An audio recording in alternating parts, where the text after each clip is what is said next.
how do we decide how long it should be? Well, welcome to Tuesday Teaching Tips, and this is episode number 231, and we're having our sixth look at a wonderful little book called The Heart of Communication, How to Really Connect with an Audience by Rob Parsons. And this is chapter 6 we're looking at, and it is lesson number 6, and we're talking about length. Right at the beginning of his book, or right at the beginning of this chapter, Rob quotes a chap called Herschfield, who said this: "My job is to talk, your job is to listen. If you finished first, please let me know. If you finish first, please let me know."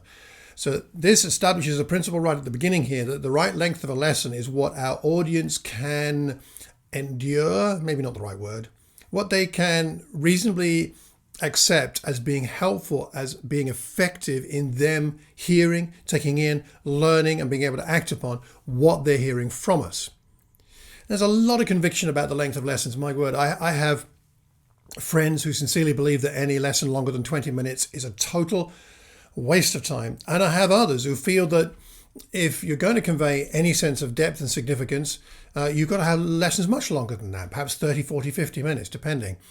Well, let's see what Rob Parsons' tips are here and his thinking, and then you can let me know if you agree with him, whether you think there's some other things to be considered. But really the key point, I think the heart of the whole thing, is it's about effectiveness. Length, I would say, is really the wrong question. The question is what length will help us to be effective in communicating. It's about being effective, not about finding the ideal length like as it's a rule. It's not so much about a rule, it's about what's going to be effective in any particular situation in which we find ourselves speaking. As Rob says in his book, how long should a sermon or presentation be? The right answer is as long as it takes to communicate the material effectively. As long as it takes to communicate the material effectively. No shorter than that, no longer than that. Now, a lot has been written, and you'll find it online too, about attention spans and how short they are these days. We've got the attention of a goldfish, apparently. Young people especially can't concentrate on anything. I honestly think that's rubbish. I think we can concentrate on things that matter. We can concentrate for a long time on things that are entertaining or things that are significant to us. It depends on the skills of the speaker and on whether what they're talking about is really important. So I would not say that we must make our lessons shorter because people can't concentrate. People absolutely can concentrate. In the arena of public speaking, it's often been claimed that people can't listen for more than, say, 10 minutes. And research is quoted. But from what I've read, that research is somewhat suspect in its rigour. So I would not pay too much attention to that philosophy that we can't speak longer than a few minutes. In any case, let's face it. Differences in culture and in context and giftedness preclude laying down hard and fast rules. Everybody's a bit different, every audience is a bit different, and even cultures vary as to what they can perhaps accept in terms of length. So let's talk about a few things here. Let's talk about 3 today.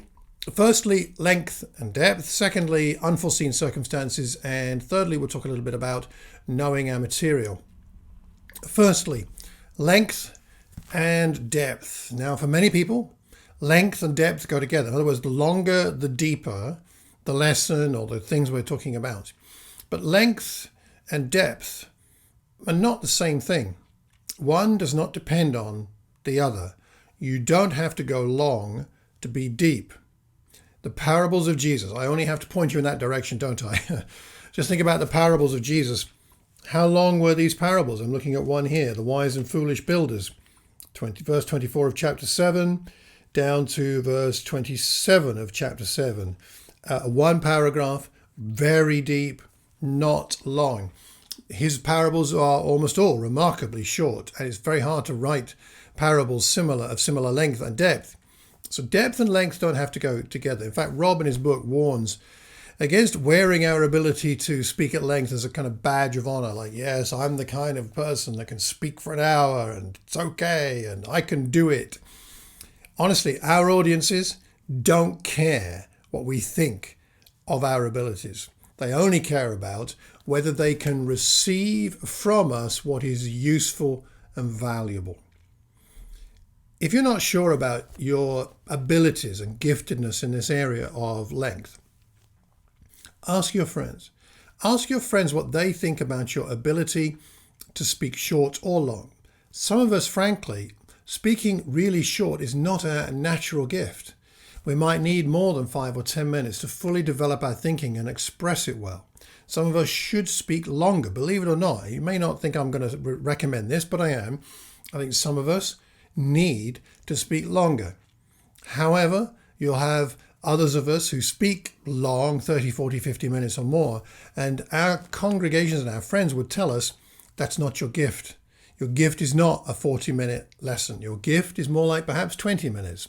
So find out from your friends who know you, or at least their opinion. You don't have to agree with them, of course, but at least find out their opinion as to what they see as the level of your giftedness in terms of length. Some people can hold our attention for a very long time and others cannot. The key thing here is to know yourself and your audience. Secondly, let's talk about unforeseen circumstances. Now, occasionally, your talk might get squeezed by circumstances outside your control. Something happens in a church service, something happens in an event, and instead of having your 35-minute slot you thought you were going to have, you now have 15 minutes. What do you do in these circumstances when length is compromised? I'd say this. These situations are not an opportunity to say, well, I've prepared for 10 hours, I've got my 40-minute talk, and they're going to get it whether they like it or not. I have this conviction from God. I must speak everything that has been given to me. When your congregation, after a lengthy service perhaps or event, when things have happened that are outside everybody's control, are sitting there thinking, I think I've got 15 minutes left in me, but after that I'm gone. You need to be respectful of that. Instead, this kind of situation is an opportunity to give the kernel of your talk, to give the heart of it, and trust the Holy Spirit. This is something I've had to learn. I believe I'm still learning. That at times I need to cut a point out. I need to leave out an illustration. I need to move on from my point that I could make in more detail, move on to the next one, and trust that the Holy Spirit will do his work through his word in the hearts of those he loves. That's his work. My work is to be appropriate to the circumstances. Let me paraphrase an illustration I read many years ago. I don't know where the source is now, so I'm paraphrasing it. But the story is told of a preacher in a rural parish. And on one particular Sunday, his congregation were prevented from attending by a very heavy snowfall. In fact, the only people that got to church that day was the preacher himself and one farmer. Just one farmer and the preacher made it into the building. Well, despite the circumstances, the preacher felt that, well, I prepared my lesson, so he gave that one member the benefit of his 40-minute oration. Gave him the whole lot. And afterwards, he's talking with the farmer. I mean, that's the only fellowship they could have, just the two of them. They're chatting. And the preacher asked the farmer, well, what did you think? And the farmer said, well, preacher, I have 30 head of cattle. And if only one turns up at feeding time, I don't force that one cow to consume the feed for all 30. And I rather like that thought. You've got to shape your lesson according to the circumstances. Make sure that you can explain your whole sermon in one paragraph, if you had to. Two benefits accrue from this. Firstly, if push comes to shove and you do have your time is compromised, you could give your audience the short version. And second, you enter every speaking situation with greater confidence that you know what your main point is because you've got it summarized in that one paragraph. And if you know it, it's a lot easier and you have greater confidence in knowing you will get that across whatever the time constraints you may or may not have. Thirdly, know your material. This follows on from the point we were just talking about. Know your material. I must admit, a habitual tendency of mine is to be overly repetitive in my lessons. I'll say something and say it again, and I've probably done it in this video, so you can let me know. Now, there certainly is a place for repetition, repeating a theme to drive it home.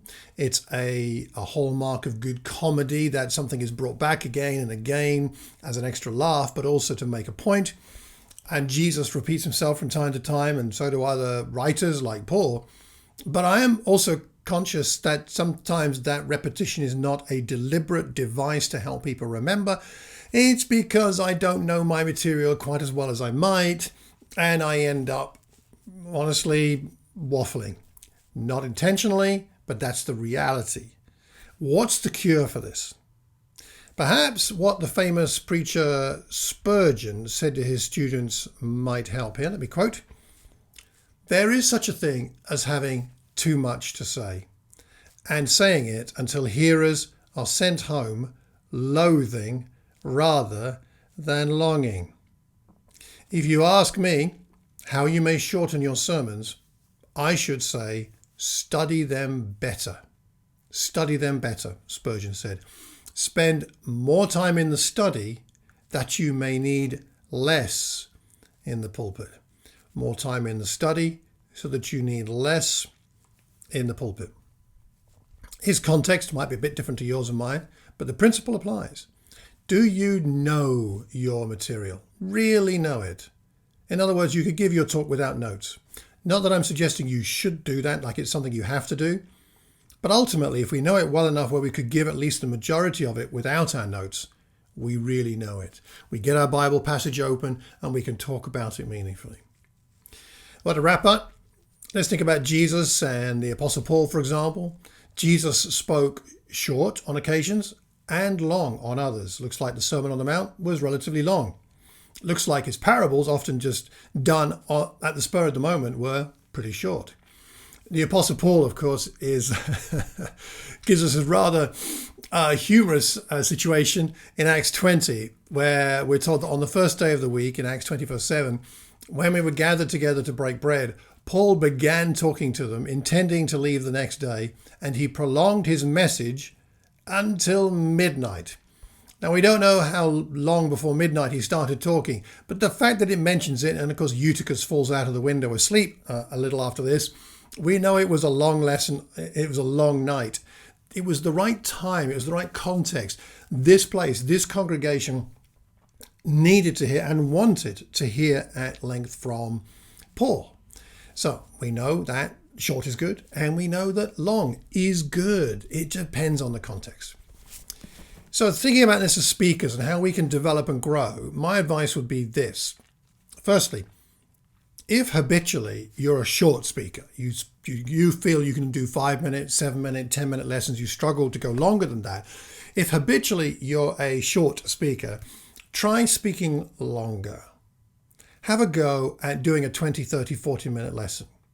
Plan it well, arrange it well, but have a go. And if you tend to be long, and by long I'm going to say 30 minutes plus, let's just say that, over 30 minutes or more, try speaking shorter.